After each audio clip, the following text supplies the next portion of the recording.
বেংগালুৰুৰ এটা কোঠা, 4টা মৃতদেহ। 4জন অসমীয়া যুৱকৰ ৰহস্যজনক মৃত্যু। কেনেকৈ মৃত্যু হ'ল 4 অসমীয়া যুৱকৰ? এটা বিশেষ কোঠা। এই কোঠাটোতে আছিল অসমৰ 4 যুৱক। বেংগালুৰুৰ এটা ব্যক্তিগত কোম্পানীত কৰ্মৰত আছিল যুৱককেইজন। প্ৰায় 3-4 মাহ পূৰ্বে কামৰ সন্ধানত ঘৰৰ পৰা ওলাই যোৱা যুৱককেইজনে স্বাভাৱিকভাৱেই কৰি আছিল কাম-কাজ। কিন্তু ৰহস্যজনকভাৱে আজি পুৱা 4 যুৱকক কোঠাটোৰ ভিতৰত মৃত অৱস্থাত উদ্ধাৰ কৰা হয়। শুই থকা অৱস্থাতে মৃত্যু হয় যুৱককেইজনৰ। ঢকুৱাখনা সমজিলা নামনি বৰষামুখ গাঁৱৰ 3 যুৱক আৰু নাওবৈচা সমষ্টিৰ শালমৰা গাঁৱৰ আন এজন যুৱক। ঢকুৱাখনৰ নামনি বৰষামুখৰ 3 যুৱক নীৰেন্দ্ৰ নাথ টাইট, ডাক্তৰ টাইট, ধনঞ্জয় টাইট আৰু আনজন নাওবৈচাৰ শালমৰা গাঁৱৰ জয়ন্ত চিত্তে। মৃত্যুৰ খবৰ লাভ কৰাৰ লগে লগে গাঁওকেইখনত বিয়পি পৰিছে কান্দোনৰ শব্দ। কান্দোনত ভাগি পৰিছে গাঁৱৰ সকলো।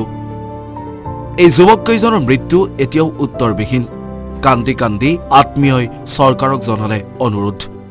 মীমাংসাভাৱে আমি এইটো বিশেষকৈ ক'ব পৰা নাযায়। তাৰমানে সেইটো কেছটো হৈছে বিশেষ আমি তদন্ত কৰিব লাগিব আৰু আমি অসম চৰকাৰক অনুৰোধ কৰিছোঁ যাতে আমাৰ নিবনুৱা ল'ৰা যুৱক যুৱতীয়ে কাম কৰিব বেংগলোৰ বা চেন্নাইত কাম কৰিব গৈছে তেখেতলোকক ৰাষ্ট্ৰত কাম কৰি থকাৰ সময়ত বা যিকোনো মুহূৰ্তত তেওঁলোকৰ কিবা এটা হৈছে এওঁলোকৰ কাৰণে তদন্ত কৰিব লাগে আৰু অসম চৰকাৰক বিনম্ৰ অনুৰোধ জনাইছোঁ এই ল'ৰাকেইজনক আমি বিশেষকৈ খবৰ নোৱাৰিছোঁ। আৰু ইফালে ঘটনাক লৈ মুখ্যমন্ত্ৰীয়ে প্ৰকাশ কৰিলে প্ৰতিক্ৰিয়া।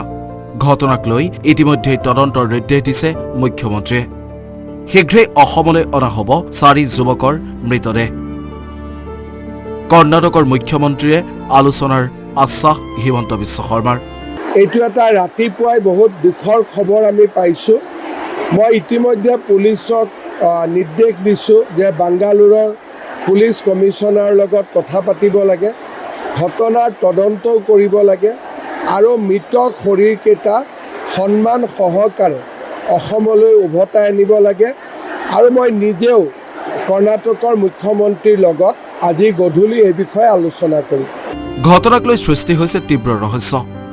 সকলোৰে প্ৰশ্ন, কেনেকৈ কিয় মৃত্যু হ'ল এইসকল যুৱকৰ? গোগামুখ আৰু নাওবৈচাৰ পৰা ব্যুৰোৰ সহযোগত নিউজ এক্স ৰিপৰ্ট, আছাম টক্স।